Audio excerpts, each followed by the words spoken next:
Identidad capital. Señales particulares. Son varios los retos ante los cuales un sistema de comunicación pública como capital no puede bajar la guardia, en medio de una competencia feroz a nivel local, nacional e internacional.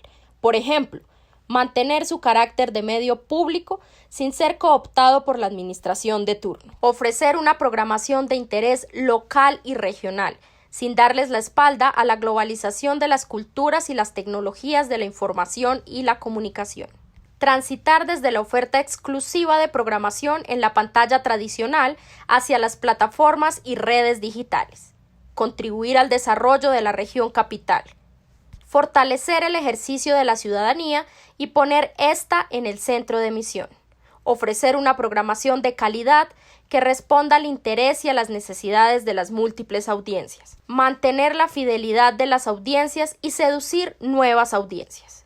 En parte, el logro de estos retos depende de la capacidad que tenga Capital para comunicar la calidad e importancia de su programación, mediante una estrategia coherente y permanente de comunicación y difusión de sus contenidos. Por eso, el Defensor de Audiencias nos convoca hoy a la segunda parte de una conversación sobre el papel que juega el grupo de promociones en el logro de estos propósitos. Para entrar en materia, recordemos algunas de esas piezas audiovisuales.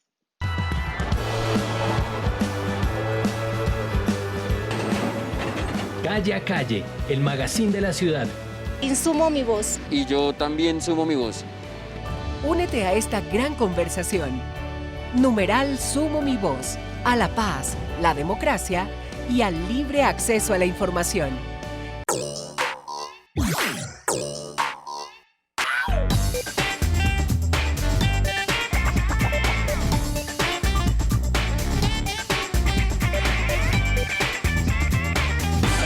Ventanas al mundo. ¿Qué ves por tu ventana? Ventanas al mundo. Una iniciativa de Paca Paca con el apoyo de UNICEF y tal.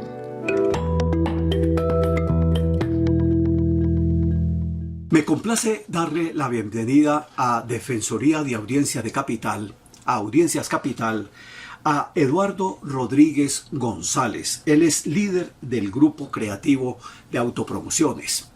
Bienvenido, gracias por estar con nosotros. Hola Carlos, muchas gracias también por invitarme y pues estoy muy contento de hacer parte de tu programa.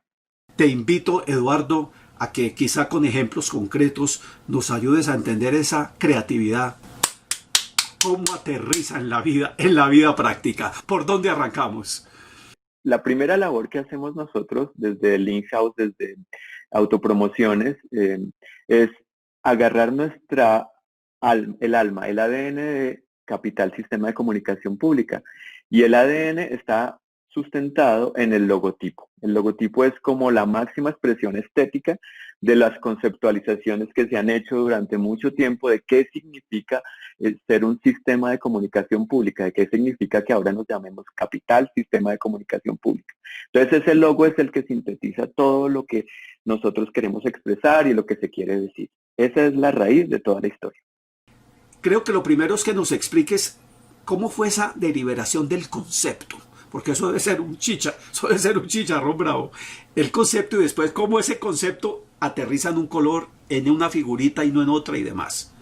Sí, esto es toda una, pues bueno, primero viene una conceptualización de las directrices que se pensaron desde la nueva orientación, desde la nueva gerencia, y entonces desde ahí empiezan a darse unas pautas para que podamos implementar pues esta conceptualización y esta imagen que va a concentrar esos conceptos.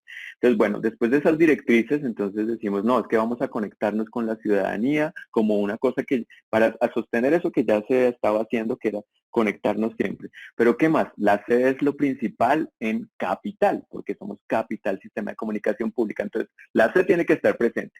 Entonces, ¿qué vamos a hacer con esa C? Vamos a hacer una C que conecte con la ciudadanía, que esté conectada o que exprese las calles, que exprese los barrios, que exprese las manzanas donde vamos a estar presentes y nos vamos a conectar con la gente. Entonces empieza uno a tener esa C y empieza a dibujarla y la empieza a atravesar por las calles, las manzanas, las autopistas o todo lo que tiene o que implica la ciudad. Entonces por eso tiene esa rejilla que es irregular además, esa C que todos nosotros tenemos.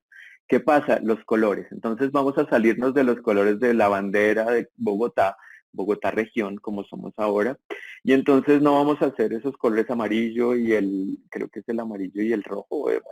Y entonces vamos a hacer esos unos colores más cálidos que nos acerquen también con el colorido de las plazas de mercado, con el colorido de los barrios, los grafitis, bueno, todas esas cosas que tenemos nosotros, y por eso entran ese fucsia y ese amarillo también que representa el ocre o el amarillo del sol que nos rodea todos los días en Bogotá. Toda una conceptualización pues que se va plasmando en que vamos saliendo de esos colores cálidos al sol, y un fondo que nos encantó mucho siempre, que es la noche bogotana, ese azul que empezamos a ver desde las 6 de la tarde, 6:30, ese azul bogotano hermoso que se pinta de estrellas a veces. Entonces es el plano o el fondo donde se plasma esa C que nos caracteriza de Capital Sistema de Comunicación Pública. En el centro de ese manifiesto, como tema fundamental, está la ciudadanía en el centro, las personas, más que el espacio físico de la ciudad. Pero de todas maneras las personas habitan en un espacio físico que se llama Bogotá región. Entonces, ahí es donde viene la idea de que Capital está conectado con la gente y que Capital está al servicio de la conexión de la gente. Exactamente, tal cual. Entonces, esos cruces y en nuestro logo, pues como está, esas manzanas y esas calles plasmadas, ¿dónde están? Es que no hay territorio sin ciudadanos, o sea, no existe. Entonces, lo importante para nosotros, evidentemente, es la ciudadanía, porque está en el centro de nuestro quehacer y de nuestra misionalidad, pero la ciudadanía tiene que estar en algún espacio viviendo y moviéndose, y entonces ahí están esas calles, esas manzanas que están llenas de personas, y entonces nosotros estamos cruzándonos y vamos a conectarnos con ellos a partir de pues estas manzanas y estos cruces y estas conexiones, que además son conexiones digitales, quizás porque estamos proyectándonos también a todo el mundo digital. Entonces no son las manzanas tal cual como las vemos desde Google Earth, desde el planeta desde afuera, sino que se convierten casi como que en autopistas digitales en las que nos encontramos todos con la información y con la comunicación pues de este sistema de comunicación pública que somos nosotros. Esa es la idea.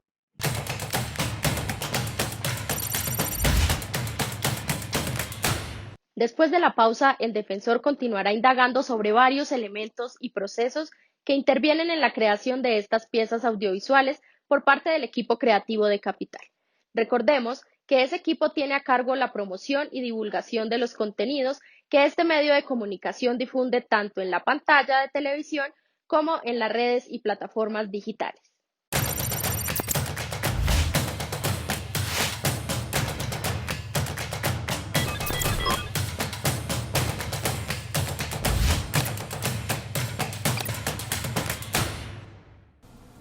Yo me quisiera detener en otros detallitos. Mencionabas el color amarillo, como que estamos en el día, pero que también estamos en ese azul de la noche. Pero el fucsia yo todavía no termino de entenderlo, porque te lo digo como yo lo percibo. A mí el fucsia me da una connotación de Semana Santa, de este color con el que visten los monumentos, los confesionarios en las iglesias.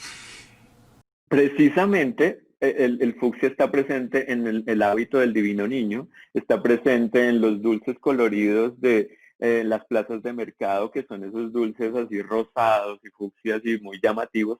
Entonces, quizás ese fucsia es como una forma de plasmarlo lo popular, digamos, o como la cotidianidad, o esa cercanía de verdad con la gente, pues de muchos niveles o de muchos lugares socioeconómicos, culturales, como nosotros, como vivimos en un lugar tan frío como Bogotá, necesitamos muchas veces que el colorido nos acompañe, así sean en elementos como los que vestimos o los que tenemos, y yo creo que inconscientemente ese Divino Niño es así tan colorido porque necesitamos tener esa viveza para darnos energía. Entonces está en las frutas, está en las cosas, y esto se pensó que el fucsia era como un color tan brillante y tan vivo que nos iba a transmitir esa cercanía pues como con esas cosas que todos vivimos cotidianamente. Generalmente están presentes, son como nuestro gran guía de la historia. No quiere decir que no podamos usar el blanco, pero esos son como los colores predominantes siempre para aplicarlos en toda la estética de todas las cosas que hagamos. Donde esté la marca presente, esa es la idea, que estemos siempre ahí.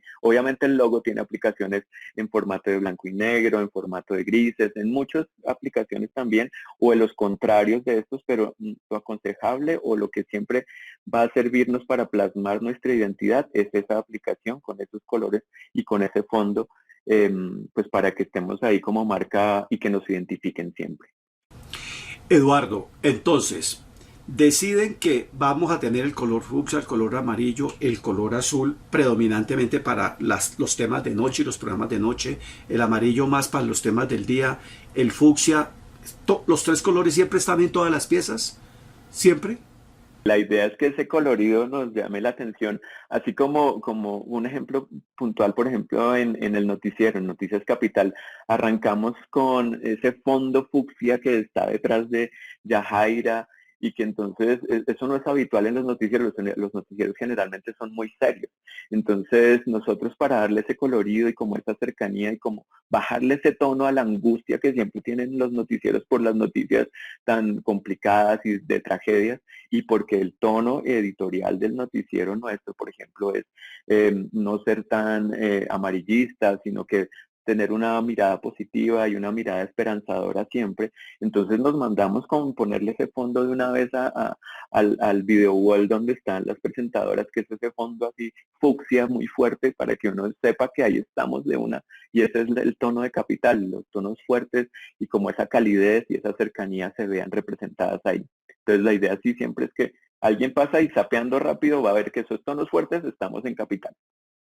La idea, Eduardo, es que, digamos, si uno está con el control, tin, tin, tin, en el momento en que uno hace pin, pasa por Capital, uno inmediatamente sabe que es Capital sin mirar el canal, en qué número está. La idea es que siempre haya una coherencia entre esa estética, para que nos veamos uniformemente como un gran libro. Pues no es un libro, sino un gran espacio digital y un espacio de señal abierta en el que todos seamos coherentes con lo que se está transmitiendo y con lo que se está compartiendo en comunicaciones con la audiencia. Entonces sí debe ser igual, pero pues hay variantes, porque a veces funciona, no sé, yo todo el tiempo no puedo usar en las autopromociones el color fucsia, porque entonces ya se me desborda y tiene a veces aplicaciones que el color se ve borroso, pero bueno, uno trata de mantener eso, tanto en señal abierta como en lo digital, es lo primordial para que haya coherencia con la marca. Cuando empiezan, por ejemplo, a diseñar el logo, me imagino que hay mucha parte de dibujo al comienzo. Todo se hace en dibujo, sobre un papel. Se hacen unos bocetos. Y a esos bocetos se les va poniendo rayitas, después se les va poniendo colores y demás. Llega un momento en que eso inevitablemente tiene que ir ya al computador, a toda esta tecnología moderna. ¿Eso lo hace otra persona o es la misma persona? Este es un equipo de artistas, diría yo. Esto es un equipo en que arrancamos algunos dando conceptualizaciones y como dando unas imágenes o unas premisas o unas orientaciones. Decimos nosotros, le tiramos línea a unos artistas y les decimos, venga, váyase por este lado, buscamos referencias de otros lugares, de otros canales, de otras cosas, de otras marcas que tengan como similares intenciones. Pero entonces los que empiezan a trabajar es un equipo de varios gráficos, que empieza cada uno, como decimos nosotros, a rayar. Entonces rayan, unos les gusta sus cuadernitos de apuntes, otros les gusta de una vez en lo digital, pues porque ya ven las aplicaciones de una vez, que eso es lo más frecuente. Y entonces ese equipo empieza a hacer bocetos y vamos orientando el proceso hasta que se encuentra una ruta que a todos nos satisface. Se hacen unas propuestas y después de que se tienen esas propuestas es cuando se presentan para que alguien decida, algo así como se hizo con el logo de Audiencias Capital. Mostramos 3 opciones o 4 opciones y ahí deciden. Los implicados dentro de las cabezas de lo que necesitan deciden como si se acerca o no se acerca a lo que de verdad quieren transmitir. Y ese es como el proceso.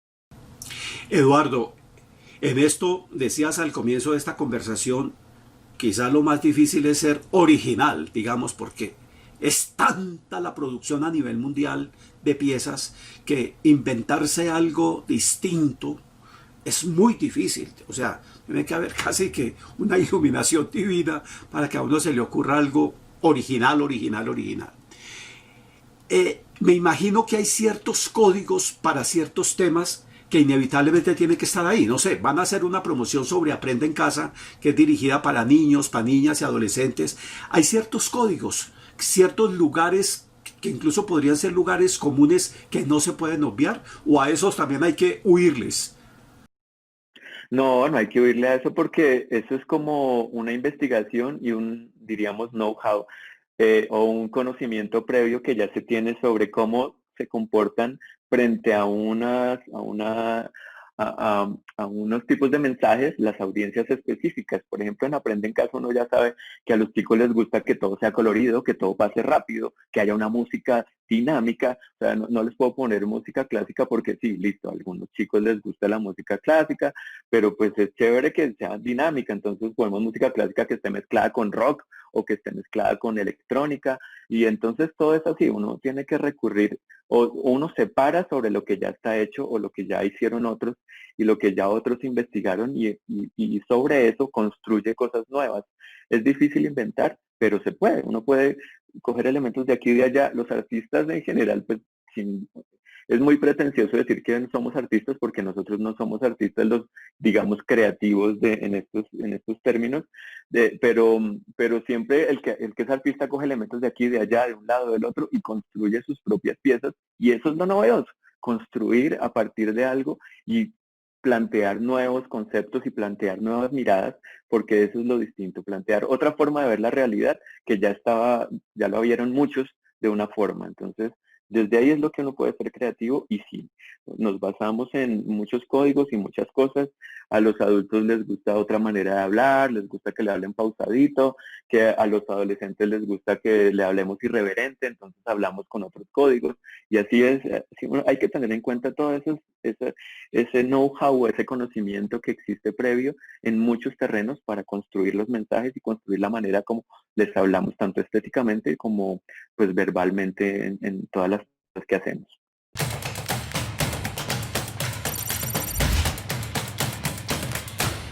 En un momento, el defensor y su invitado de hoy conversarán sobre la importancia de la autorregulación en este proceso creativo y los controles que ejerce cotidianamente este grupo de servidores de capital para poder garantizar la calidad en las piezas y la posible afectación a los derechos de los ciudadanos.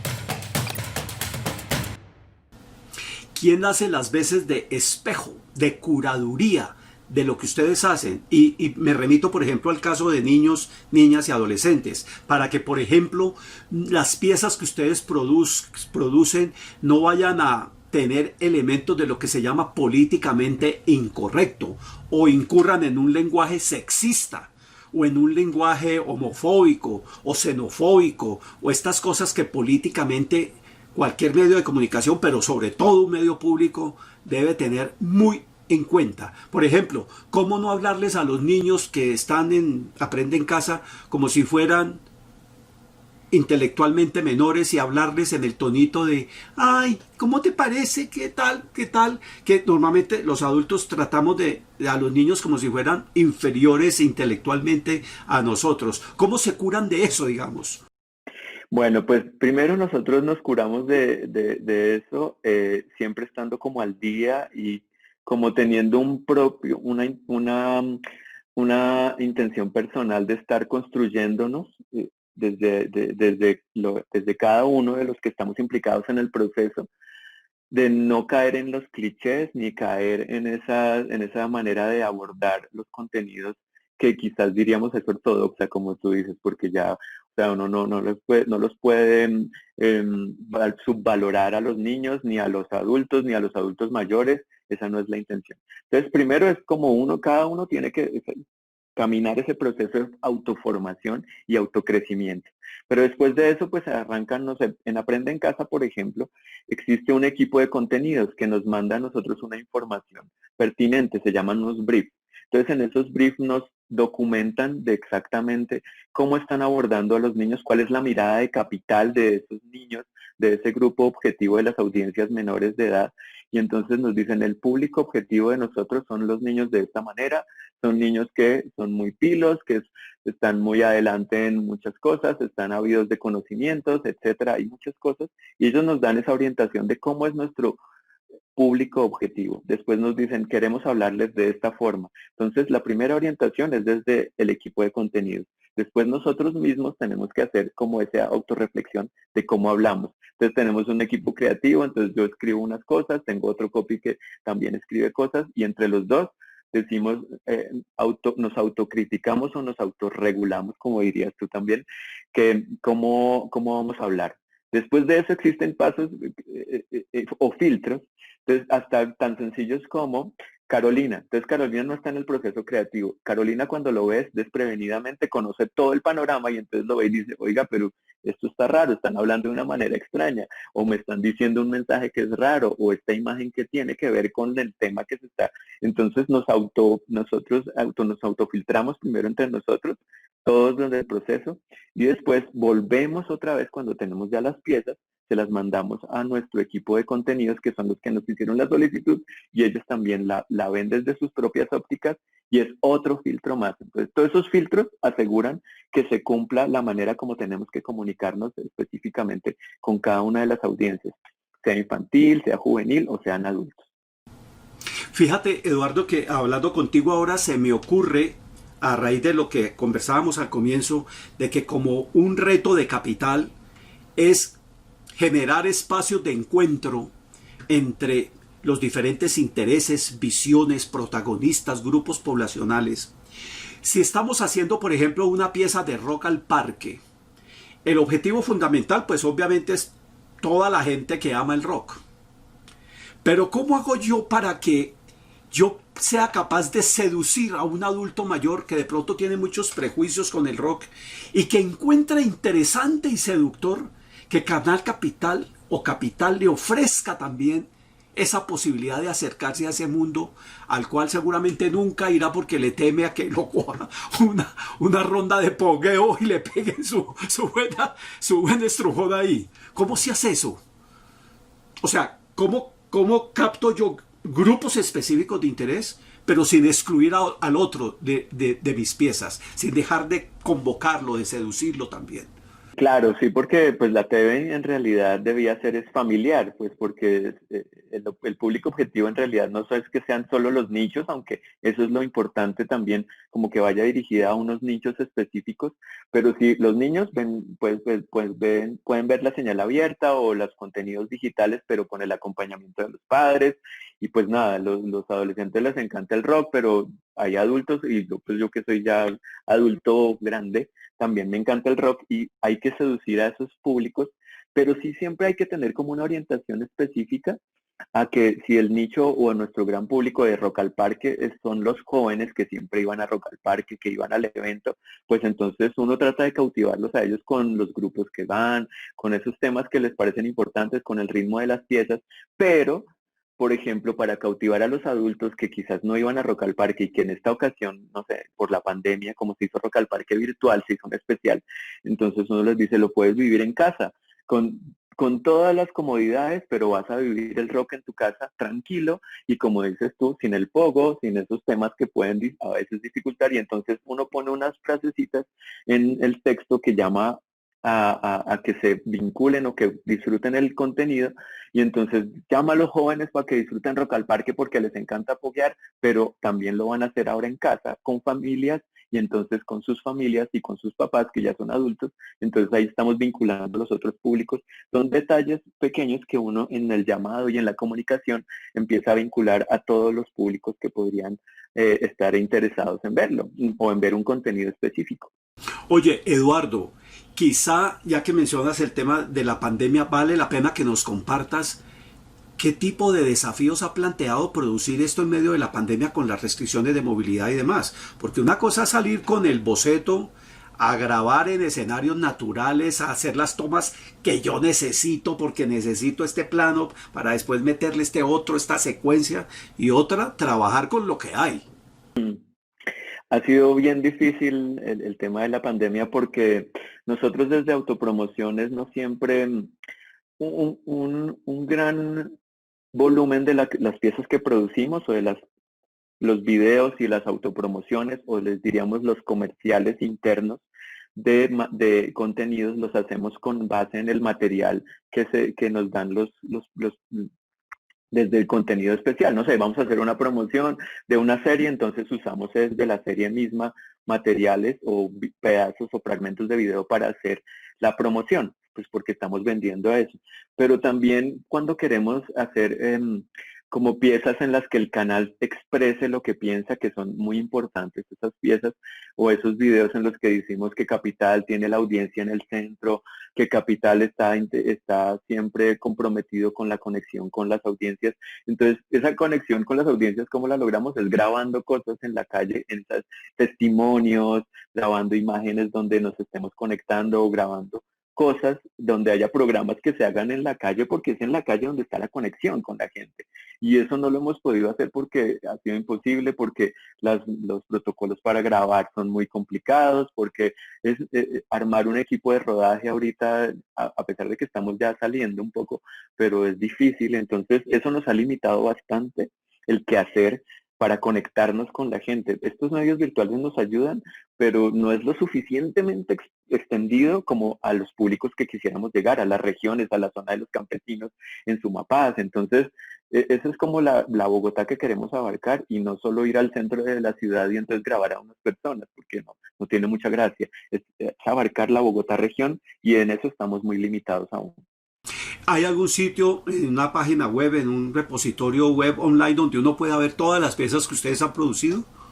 No lo hemos puesto, pero podría ser muy interesante ponerlo para consulta en YouTube, en nuestro espacio de Conexión Capital. No habíamos pensado, pero sí es muy interesante, Carlos, que pusiéramos nosotros ahí, pues porque queda la historia y es como una memoria de los contenidos que se han promocionado y que han pasado también por Capital y podríamos implementar esto. Suena muy interesante.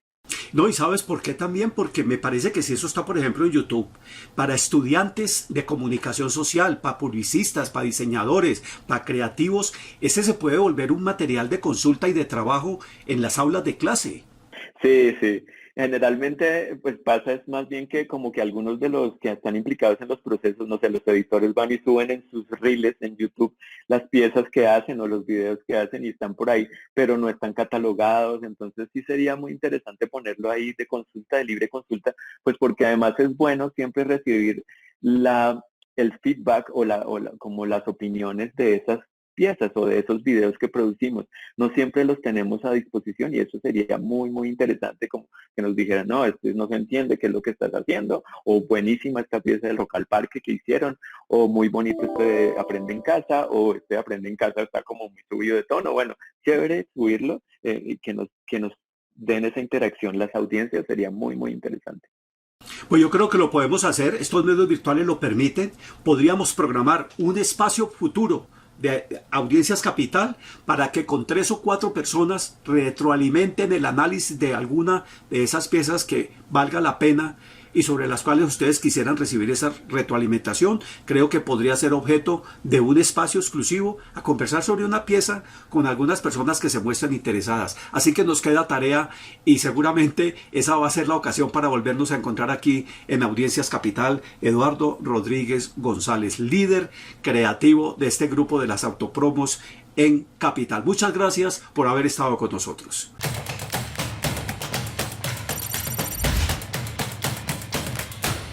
Si usted tiene comentarios, preguntas o sugerencias sobre los contenidos que está viendo aquí en Capital, puede comunicarse con nosotros a través del correo electrónico ccapital@canalcapital.gov.co. Nos vemos el próximo viernes.